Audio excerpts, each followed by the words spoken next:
Sa isang liblib na baryo sa gilid ng kabundukan, naninirahan ang isang binatang magsasaka na si Rodel.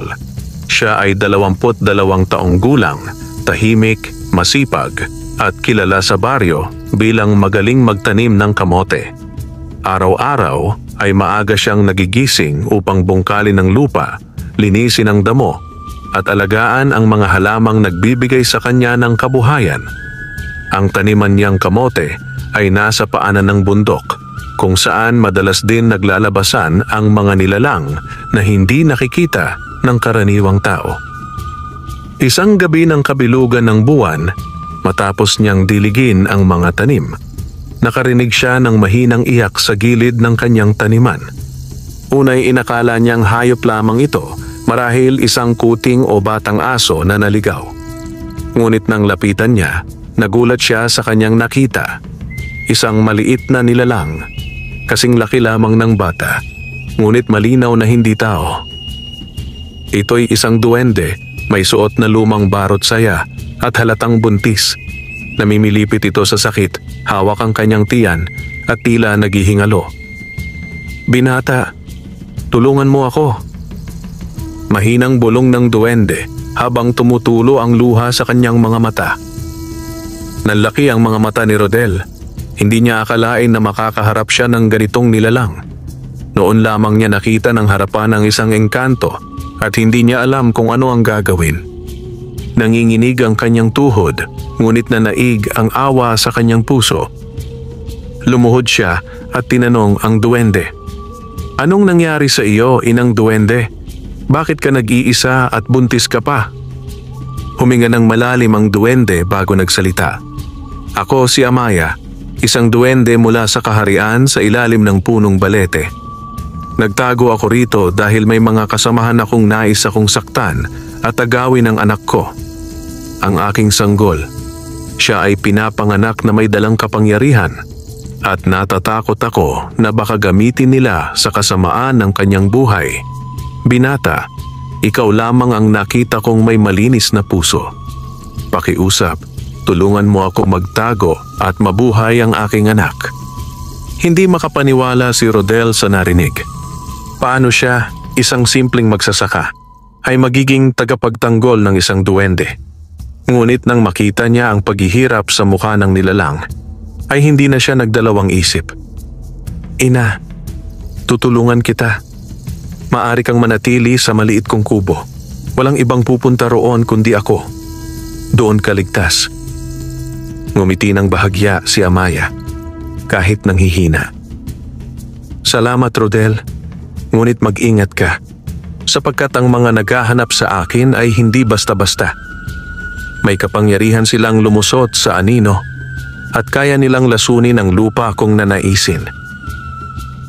Naramdaman ni Rodel ang bigat ng responsibilidad na bumalikat sa kanya, ngunit buong tapang niyang tinanggap ang hamon.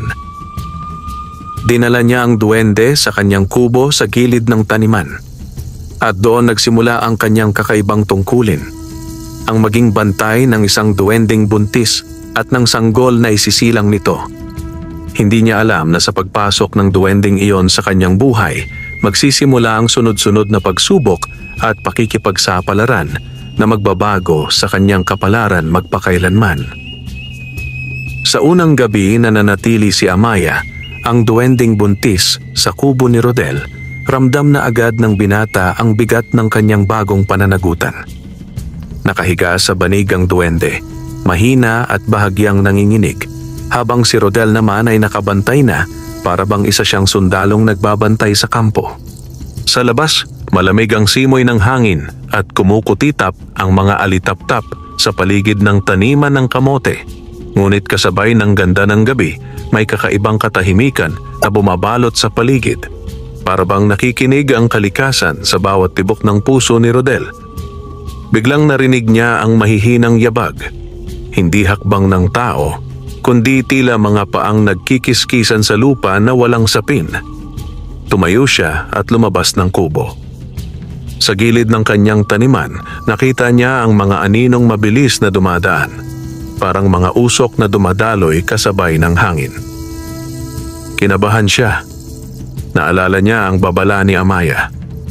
may mga nilalang na nagtatangkang agawin ang aking anak. Pagbalik niya sa loob ng kubo, nakita niya si Amaya na pawis kahit malamig ang paligid. "Rodel," bulong ng duwende.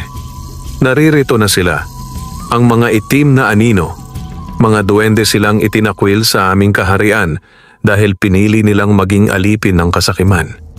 Gusto nilang maagaw ang sanggol ko dahil sa kapangyarihan nitong taglay. Hindi nila ako titigilan. Humigpit ang kapit ni Rodel sa tabak na nakasabit sa kanyang dingding. Isang simpleng itak na ginagamit niya sa pagbubungkal ng lupa. Bagamat alam niyang walang kapangyarihan ang kanyang sandata laban sa mga nilalang na ito, buo ang loob niyang ipagtanggol ang kaibigan.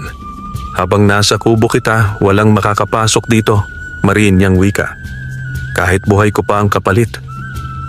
Ngumiti ng kaunti si Amaya, bagaman nanghihina.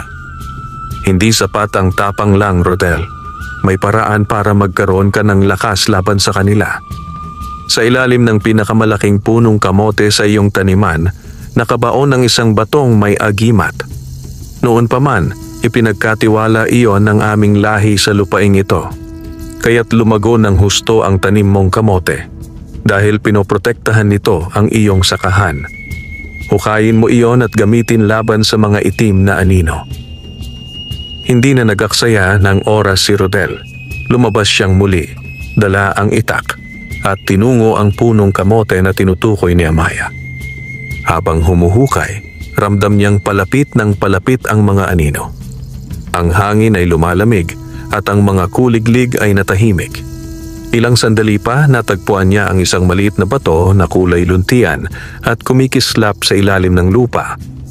Nang hawakan niya ito, biglang uminit ang kanyang palad at para bang dumaloy ang kakaibang enerhiya sa kanyang katawan.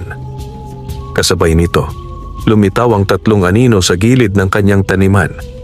Mababa at bilugan ang kanilang mga katawan, ngunit mahahaba ang kanilang mga braso at mga mata nilang kumikislap ng pula.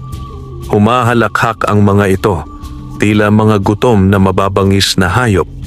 "Amaya, ibigay mo sa amin ang iyong anak!" Sigaw ng isa, napaos at nakakatindig balahibo ang tinig. Mariing humawak si Rodel sa agimat at itinaas ang kanyang itak. Nang ikumpas niya ito, nagliwanag ang talim at parang nagningning ng berdeng apoy. Kumurap-kurap ang mga anino, para bang natatakot. "Kung gusto niyong makuha si Amaya, kailangang dumaan muna kayo sa akin," mariing sabi ni Rodel, nanginginig man sa kaba, ngunit buo ang loob. Nagsimula ang paglalaban. Sa unang pagkakataon, ang simpleng magsasaka ay haharap sa mga nilalang na matagal nang gumagala sa dilim. At hindi lang ang buhay ni Amaya ang nakasalalay, kundi pati na rin ang kanyang sariling kapalaran. Lumapit ang 3 itim na anino kay Rodel. Gumagapang sa lupa na para bang mga usok na nagkakahugis ng mga mababangis na nilalang. Ang kanilang mga mata ay pulang-pula at ang kanilang mga ngipin ay tila yari sa matalim na bato. Ang kanilang tawa ay umuugong sa paligid, nakakasindak na para bang may nagpipista ng kaluluwa sa dilim. "Isang mortal?" usal ng isa habang humahakbang palapit. "Wala kang laban sa amin, magsasaka. Ang agimat na hawak mo'y kay tagal ng nakabaon, hindi mo yun alam gamitin." Ngunit kahit nanginginig ang tuhod ni Rodel, hindi siya umatras. Hawak niya ang itak na ngayon ay nagliliwanag ng berde, tila ba sumasalamin sa tibok ng kanyang puso. Sa kanyang dibdib, ramdam niya ang kakaibang init na hindi niya pa naramdaman kailanman. Init ng tapang na hinulma ng agimat. Biglang sumugod ang isang anino, mabilis at tila hangin. Halos hindi makita ang paggalaw nito. Sa isang iglap, lumipad ang kanyang matulis na kuko papunta sa mukha ni Rodel. Ngunit bago pa ito tumama, kumilos ang kanyang kamay na para bang ginagabayan ng bato sa palad. Isang malakas na swish. Naputol ang braso ng nilalang at natunaw ito sa hangin kasabay ng malakas na hiyaw. Hindi maaaring... Sigaw ng anino habang naglaho ang bahagi ng katawan nito. Namilog ang mga mata ni Rodel. Hindi niya inasahan na ganito kalakas ang kapangyarihan ng agimat, subalit hindi siya nagtagal sa pagtataka, sapagkat sumugod agad ang dalawa pang anino. Patayin ang mortal! Sabay-sabay nilang hiyaw. Nagpaikot-ikot si Rodel sa kanyang taniman, sinusubukang depensahan ng kubo kung saan naroon si Amaya. Ang bawat hampas ng kanyang itak ay may kasamang liwanag na tumatagos sa mga anino. Ngunit napansin niya na sa bawat hampas, humihina rin ang kanyang katawan, para bang hinihigop ng agimat ang lakas niya bilang kabayaran. Sa loob ng kubo, naririnig niya ang daing ni Amaya. "Rodel, huwag kang bibitiw. Ang iyong puso ang sandata. Huwag mong hayaang lamunin ka ng takot." Dahil sa mga salitang iyon, nagningas muli ang kanyang diwa. Nang umatake ang pangalawang anino mula sa likuran, mabilis siyang umikot at buong lakas na ibinagsak ang itak. Tumama ito sa ulo ng nilalang na agad namang sumabog at naglaho bilang usok. Isa na lang ang natira. Ang huling anino ay tila mas malakas kaysa sa dalawa. Tumayo ito ng tuwid at mula sa kanyang katawan ay lumabas ang mahahabang anino na parang mga kamay na umaabot sa paligid. Tinakma nito si Rodel, binalot ang kanyang mga braso't binti at unti-unting hinihigpitan. "Akin na ang duwende at pati ikaw mortal, isasama ko sa dilim." Sigaw ng anino habang pinipiga ang katawan ng binata. Halos mamilipit na si Rodel. Hirap siyang makahinga. Ang kanyang itak ay halos mabitawan na. Ngunit sa huling sandali, bigla niyang naramdaman ang liwanag ng agimat na kumikislap sa kanyang kamay. Sa kanyang isipan, narinig niya ang tinig ni Amaya, malamig ngunit matatag. "Itaas mo ang bato sa liwanag ng buwan, Rodel. Doon lalabas ang tunay nitong kapangyarihan." Sa desperadong lakas, itinataas ni Rodel ang kanyang kamay, hawak ang agimat. Tumama ito sa sinag ng kabilugan ng buwan at biglang sumabog ang liwanag na parang kidlat na pumunit sa dilim. Isang malakas na bang ang umalingaw-ngaw at kasabay nito'y napasigaw ang anino. Ang kanyang katawan ay nagliyab at natunaw kasabay ng mga sigaw na puno ng galit at sakit hanggang sa tuluyang maglaho. Humihingal at pawisan si Rodel. Halos bumagsak siya sa pagod, ngunit pinilit niyang tumayo. Tumingin siya sa kubo at nakita si Amaya na nakatanaw mula sa loob, may luha sa kanyang mga mata. "Rodel," mahina ngunit puno ng pasasalamat ang kanyang tinig. "Ikaw ang aking naging tagapagtanggol. Hindi ko alam kung paano ko maibabalik ang kabutihang ito."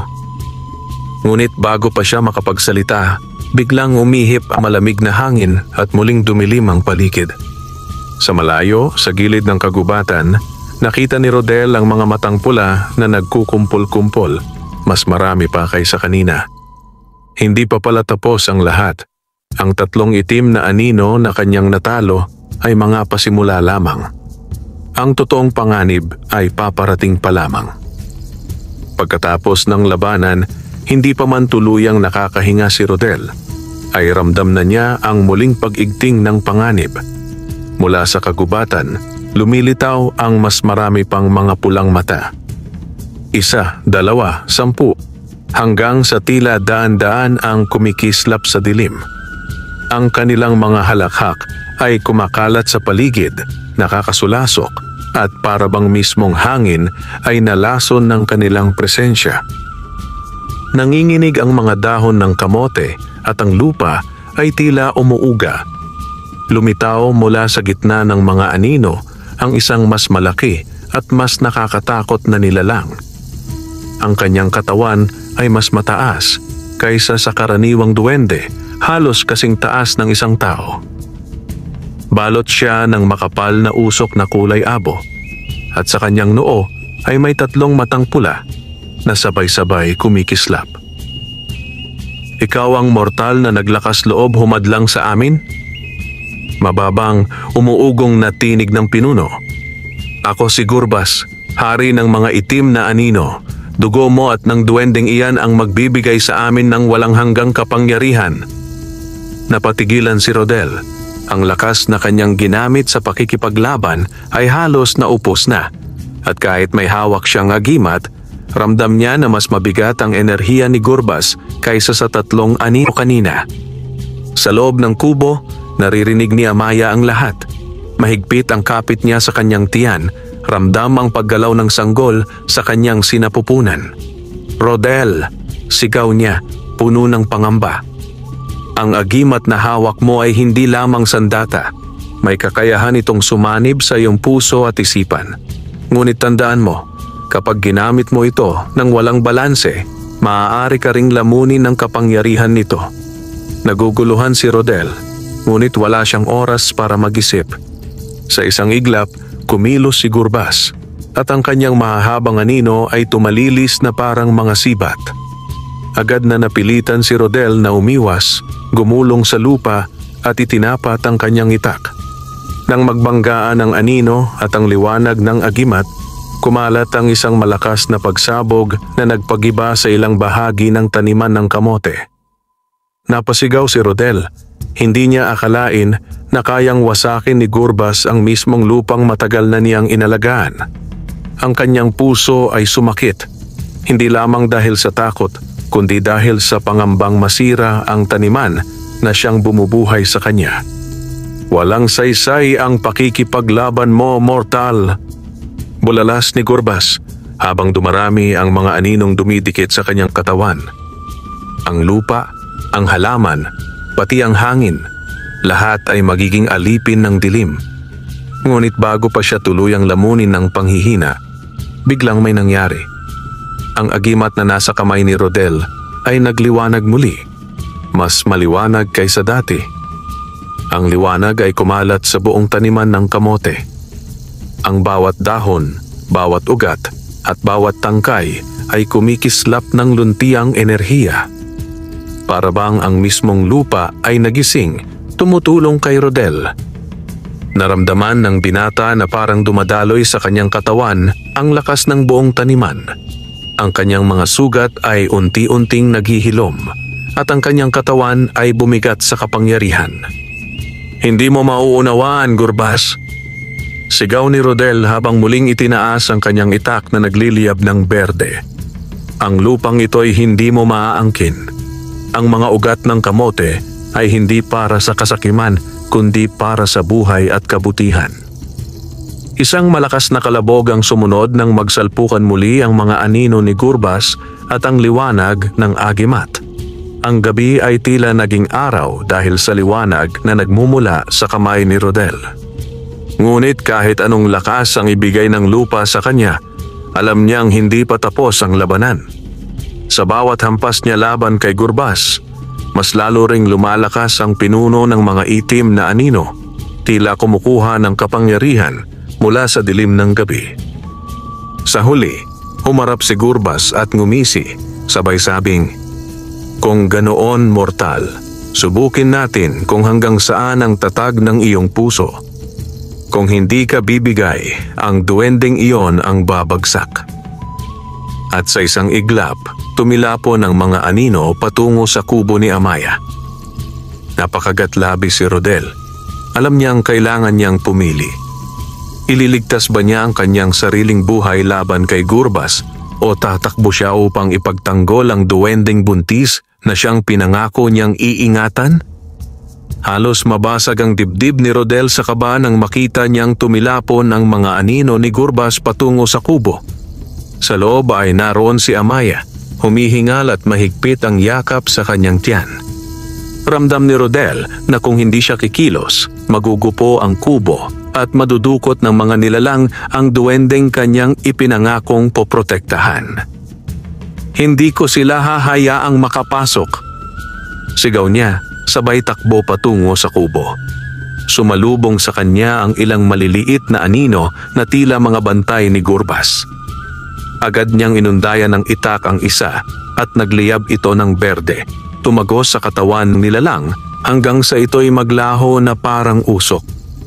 Subalit sa bawat aninong kanyang natataboy, dalawa pa ang sumusulpot na parabang walang katapusan. "Rodel!" sigaw ni Amaya mula sa loob. "Huwag mong hayaang madaig ka ng takot. Ang sanggol ko'y lalaban din, ngunit kailangan niyang maramdaman ang tapang ng iyong puso." Sa mga salitang iyon, napalakas ang loob ni Rodel. Huminto siya saglit sa harap ng kubo at ipinikit ang mga mata. Hawak ang agimat na nakapaloob sa kanyang palad. Ramdam niya ang tibok ng lupa, ang lakas ng mga ugat ng kamote at ang init ng kanyang sariling dugo. "Kung ang buhay ko'y kailangan kapalit ng pagligtas sa kanila, tatanggapin ko." Mariin niyang panata. Biglang nagliyab ng mas maliwanag ang agimat. Ang kanyang buong katawan ay nabalutan ng liwanag na luntian at sa kanyang likuran, tila lumitaw ang mga ugat at baging ng kamote na unti-unting umabot sa lupa. Ang mga ito'y gumapang at binalot ang kubo, nagsilbing matitibay na panangga laban sa mga aninong sumusugod. Napahinto ang mga nilalang, hindi makapasok sa harang na likha ng lupa at halaman. Nagngalit ang mga mata ni Gurbas, sabay sigaw. "Hindi mo mauunawaan ang ginagawa mo, mortal. Ang kapangyarihang iyan ay hindi iyo. Kapag patuloy mong ginamit, ikaw din ang lalamunin." Ngunit hindi natinag si Rodel. "Kung ang kapangyarihang ito'y para sa kabutihan, hindi ako matatakot, sapagkat ang aking panata ay protektahan ang buhay, lalo na ang sanggol na hindi pa isinisilang." Humiyaw si Gurbas, galit na galit. Muling lumobo ang kanyang katawan at ang kanyang mga anino'y lumawak, umabot hanggang sa kalangitan. Ang buong taniman ay tila nilamon ng dilim at ang hangin ay nagdulot ng kilabot. Sa loob ng kubo, nagsimulang manginig si Amaya. Ang kanyang tiyan ay sumakit at ramdam niyang malapit na siyang manganak. "Rodel!" sigaw niya.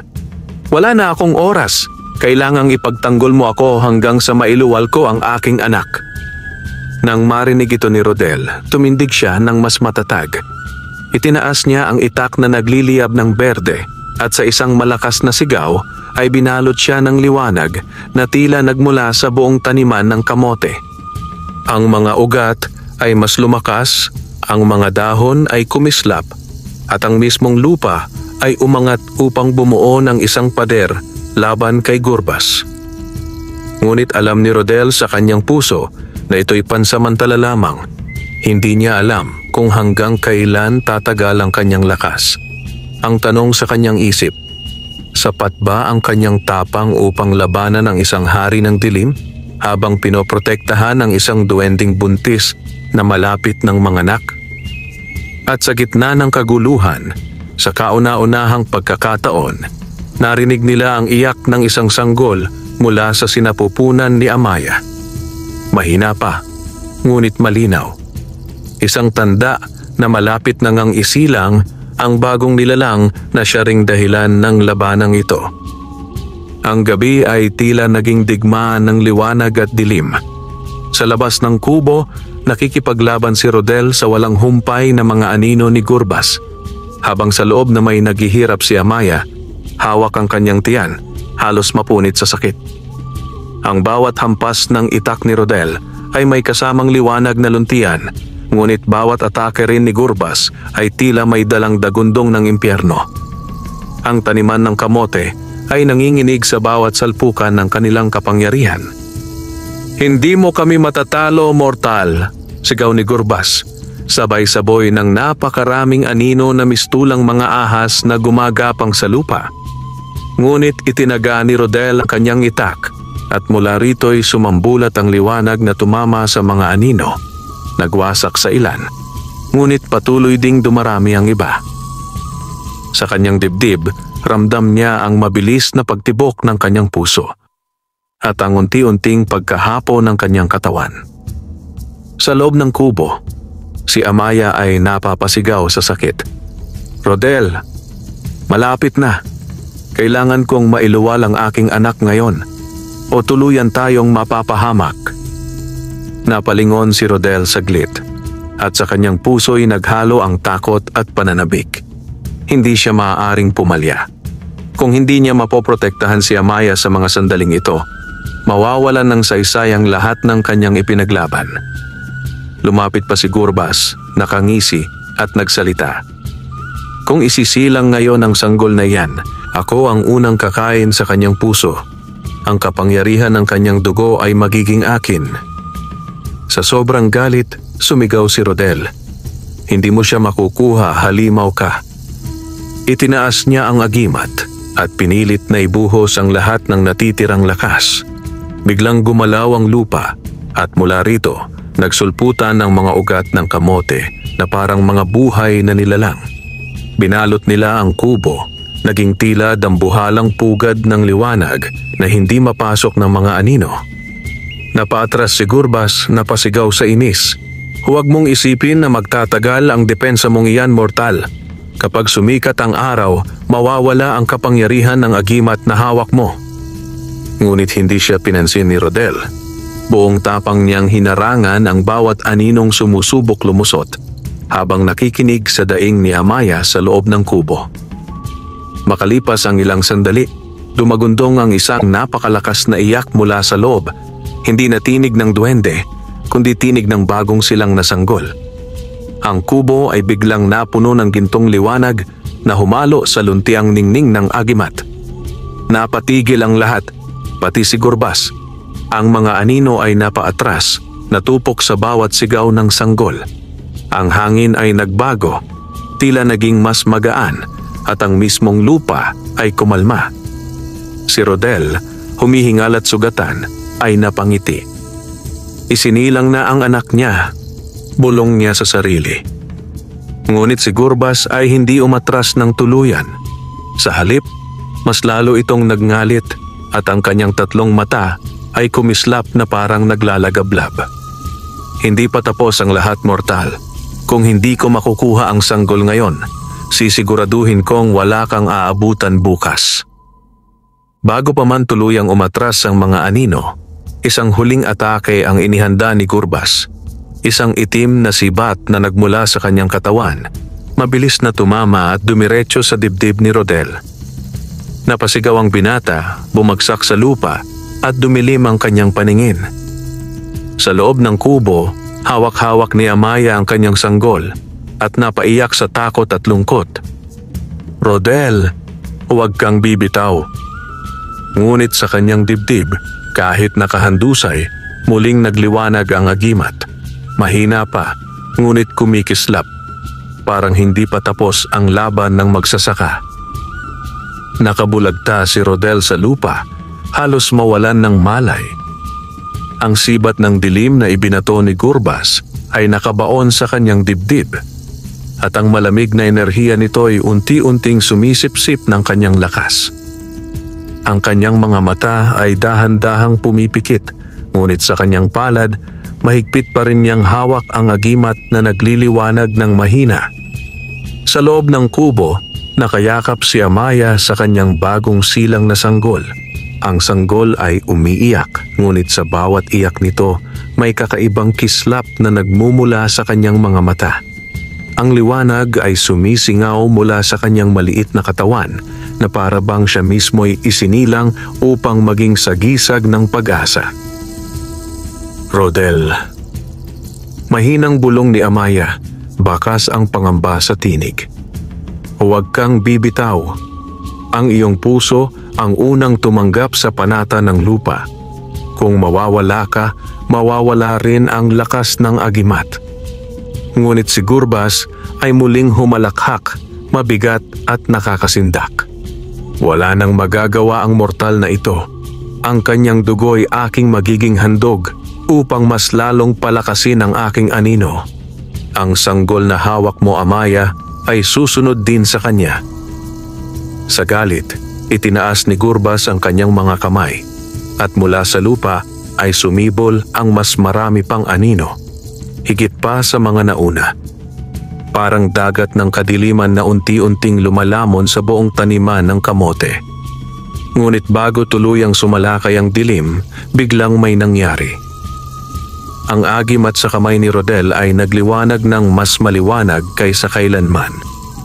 Sa kabila ng sugat sa kanyang dibdib, nakahanap siya ng lakas upang bumangon.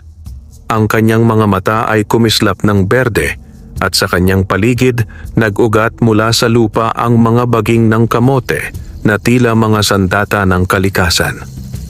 "Mortal?" gulat ni Gurbas. "Paano ka pa nakatindig?"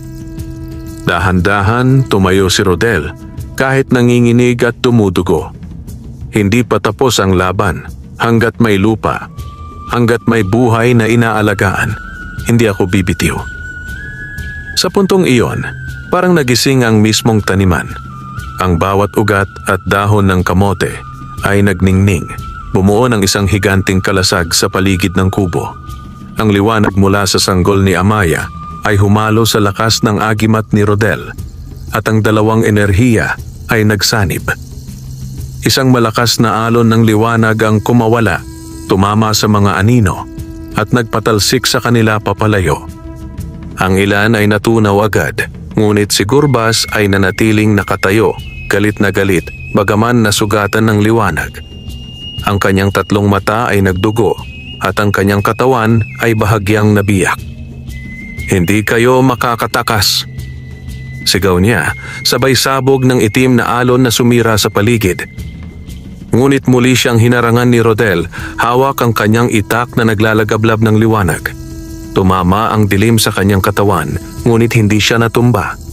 Sa halip, tila ba nakatanggap siya ng dagdag na lakas mula sa sanggol na umiiyak sa loob ng kubo. "Hindi mo siya makukuha, Gurbas," maring sabi ni Rodel, habang tumutulo ang dugo mula sa kanyang labi. Ang sanggol na ito'y isinilang upang maging liwanag laban sa kadiliman. At habang ako'y humihinga, hindi mo siya maaangkin. Nagpatuloy ang banggaan ng dilim at liwanag.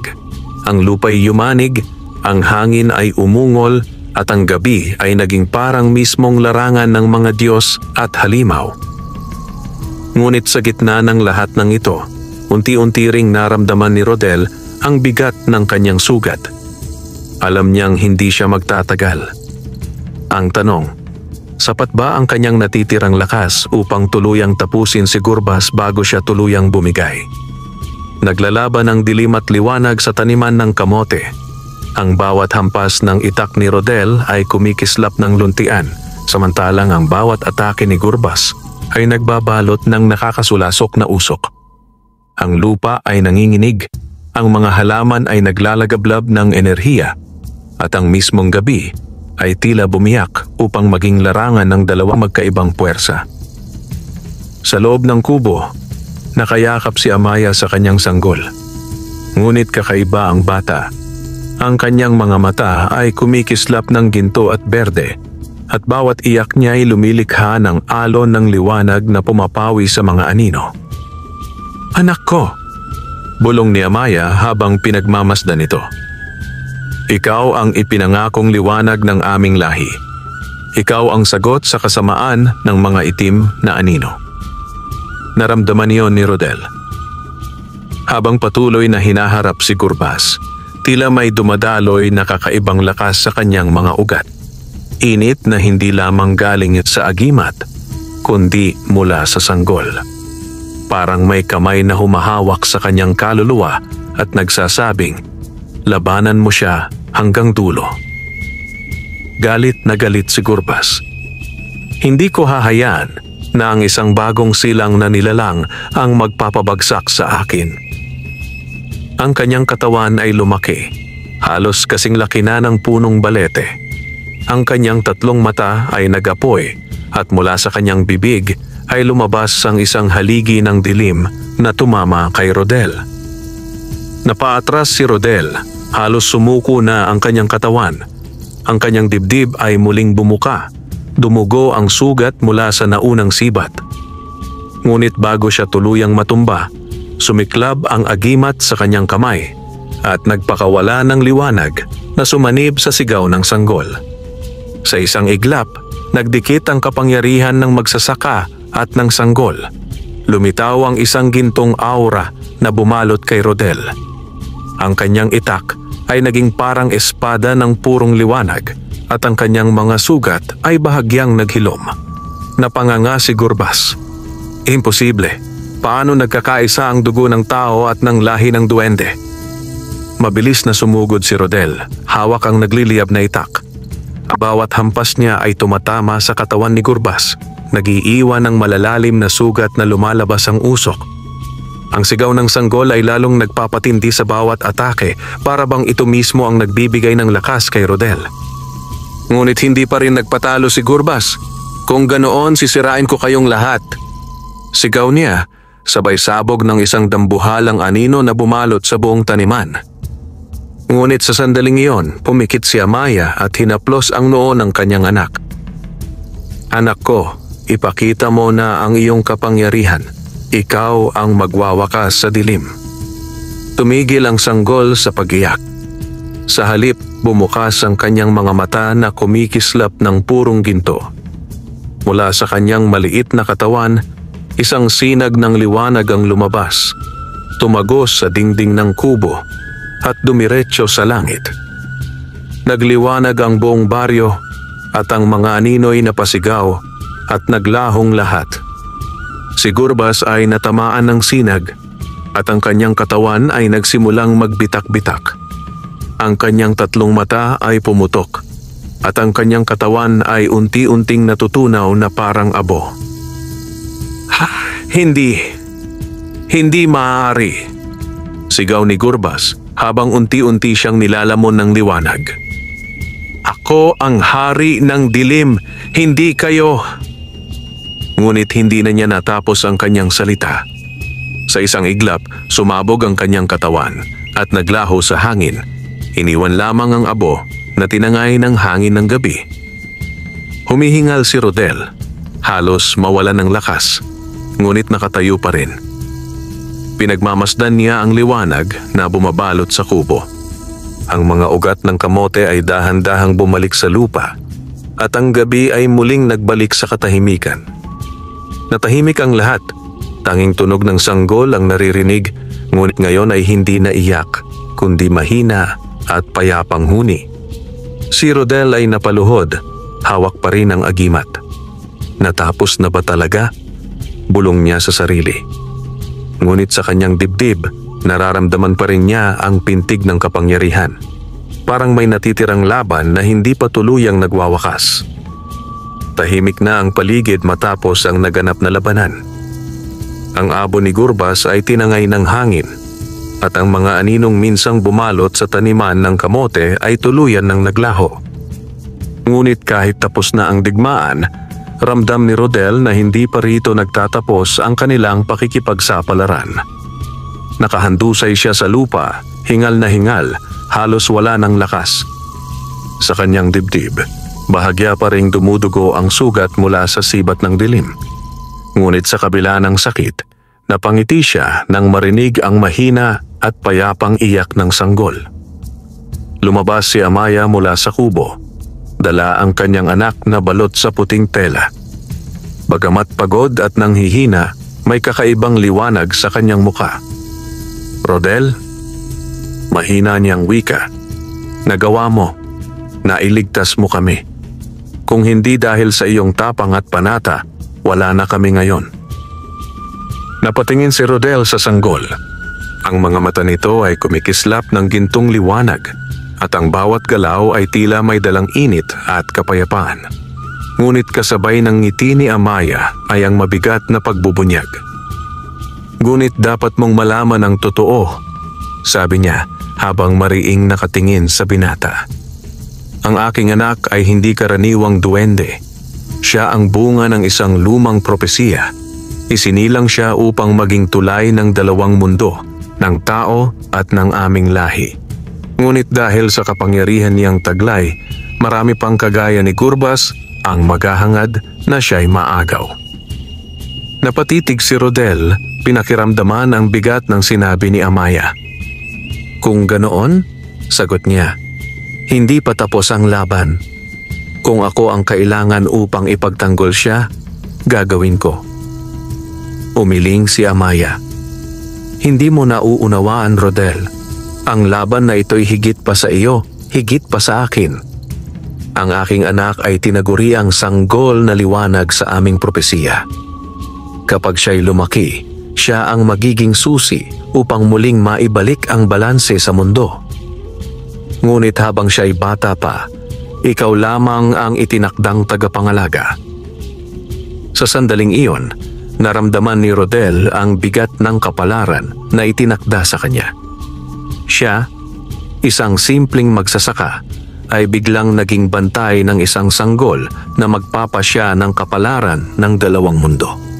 Napatingin siya sa kanyang mga kamay, sugatan, nanginginig, ngunit may hawak na agimat na patuloy na kumikislap. Kung ganoon, bulong niya, mula ngayon, hindi lamang ako magsasaka ng lupa. Ako'y magsasaka rin ng pag-asa. At ang bawat tanim kong kamote ay magiging paalala na ang buhay ay dapat alagaan at ipaglaban. Ngunit bago pa man sila tuluyang makahinga, biglang umihip ang malamig na hangin. Sa may gilid ng gubat, lumitaw ang 4 na nilalang, hindi kagaya ng mga anino kanina. Ang mga ito'y mas matangkad, balot ng makukulay na kasuotan, at may mga mata na kumikislap ng asul at pilak. Mga bantay mula sa kaharian ng duwende. Mahina ang tinig ni Amaya. Bakas ang gulat sa kanyang muka. Ngunit, bakit sila narito? Isa sa mga nilalang ang nagsalita. Malamig ngunit malinaw ang tinig. Amaya, anak ng kaharian sa ilalim ng punong balete. Panahon na upang ibalik mo ang sanggol sa kanyang tunay na tahanan. Hindi ligtas ang mundong ito para sa kanya. Napahigpit ng yakap si Amaya sa kanyang anak. Hindi ninyo siya maaaring dalhin. Hindi ninyo alam ang kasakiman ng ilan sa ating kaharian. Dito lamang siya ligtas. Dito, kasama namin ni Rodel. Napatingin ang isa sa mga bantay kay Rodel. Tila sinusuri ang kanyang kaluluwa. Isang mortal, pinili ng agimat upang maging bantay ng sanggol na liwanag. Bihira ang ganyang kapalaran. Nagkatinginan silang lahat at sa puso ni Rodel, alam niyang isang mas malaking digmaan ang paparating.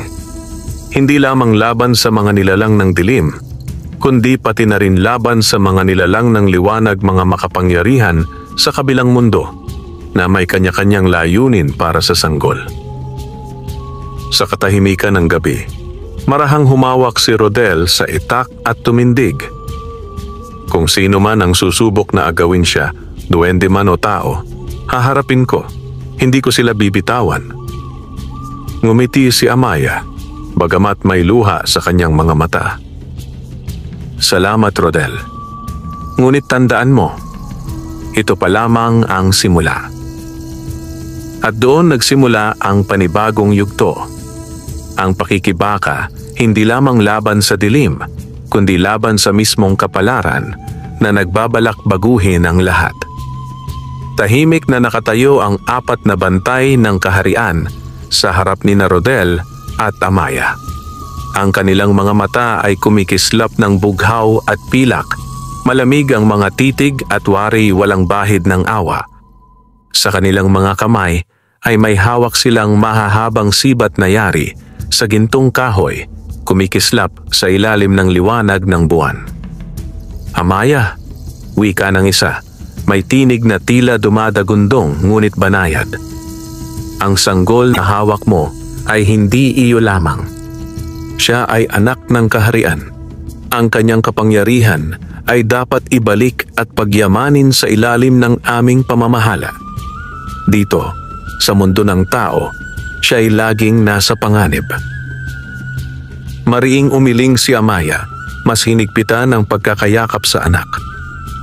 Hindi ninyo alam ang sinasabi ninyo. Ang aking anak ay isinilang hindi upang maging laruan ng mga makapangyarihan sa ating kaharian. Alam kong may ilan sa inyo na nagnanais gamitin siya para sa pansariling kapangyarihan, katulad ni Gurbas. Hindi ko hahayaan iyon. Napatingin ang isa pang bantay kay Rodel, na sugatan at halos nanginginig sa pagod ngunit nakatindig pa rin, hawak ang kanyang itak at agimat. At ikaw, mortal, anang bantay. Huwag mong isipin na kaya mong ilaban ang bata laban sa kaharian. Ang agimat na nasa iyong kamay ay isang tanda, ngunit hindi iyon sapat upang kontrahin ang aming kapasyahan. Huminga ng malalim si Rodel. Ramdam niya ang bigat ng bawat salitang sinabi ng bantay, ngunit sa kanyang puso wala na siyang pag-aalinlangan. Kung ang kapasyahan ninyong iyon ay hahantong sa kasakiman at panganib ng sanggol, tatanggihan ko. Hindi ako makikibahagi, hindi ninyo siya maaaring kunin. Nagulat ang mga bantay. Isang mortal na magsasaka ang tahasang humahamon sa kanilang autoridad. Ngunit bago pa sila makakilos, biglang lumiwanag ang sanggol na nasa mga bisig ni Amaya. Ang kanyang mga mata ay bumukas, kumislap ng purong ginto, at mula sa kanyang maliit na katawan ay lumabas ang liwanag na bumalot sa buong taniman. Ang mga sibat ng bantay ay biglang nanghina at sila'y napaatras, tila nasunog ng kakaibang enerhiya. Hindi maaari. Bulong ng isa. Ang kapangyarihan ng bata ay gising na kahit siya'y sanggol pa lamang. Ibig sabihin, siya ang tunay na sugo ng liwanag. Nagkatinginan ang apat na bantay at pansamantalang natahimik. Sa kanilang mga mata ay halatang may takot at pangamba. Alam nilang hindi sila maaaring kumilos laban sa propesiya. Lumapit ang pinakamatandang bantay kay Rodel at Amaya. Kung gayon, wika niya, hindi namin maaaring ipilit ang aming kagustuhan. Ngunit tandaan ninyo, ang inyong pasya na manatili sa mundong ito ay may kapalit. Maraming nilalang ang maghahangad sa sanggol, at sa bawat pagsubok, lalaki ang panganib. Nagangat ng tingin si Rodel, kahit halos wala ng lakas. Kung iyon ang kapalit, tatanggapin ko. Hindi ako magsasawa sa pakikipaglaban. Ako'y magsasaka, ngunit ako rin ang magiging kalasag ng batang ito. Marahang tumango ang matandang bantay. Kung ganoon, Rodel, ng taniman ng kamote, simula ngayon ay kinikilala ka ng aming kaharian bilang tagapangalaga ng sanggol na liwanag. Ngunit isang araw, darating ang oras na tatawagin siya upang gampanan ang kanyang tungkulin. Huwag mong hahayaang madungisan ang kanyang puso bago dumating ang araw na iyon. Pagkasabi nito, naglahong tila usok ang apat na bantay. Iniwan ang taniman na muling bumalik sa katahimikan. Sa wakas, nakahinga ng maluwag si Amaya. Hinalikan niya ang noo ng kanyang anak at napaiyak sa ginhawa. Ligtas na tayo sa ngayon. Humiga si Rodel sa tabi ng mga ugat ng kamote. Hawak pa rin ang kanyang itak. Habang pinagmamasdan ng sanggol na kumikislap sa kandungan ng ina nito, ramdam niyang ang buhay niya ay tuluyan ng nagbago. Hindi ko alam kung handa ako sa lahat ng ito, bulong niya. Ngunit kung ito ang itinakda ng lupa at ng langit, tatanggapin ko. At doon nagsimula ang bagong yugto ng kanyang buhay. Hindi na lamang siya si Rodel, ang simpleng magsasaka ng kamote, kundi si Rodel, ang tagapangalaga ng sanggol na liwanag, nahaharap sa darating pang mga digmaan upang ipagtanggol ang pag-asa ng dalawang mundo. Wakas.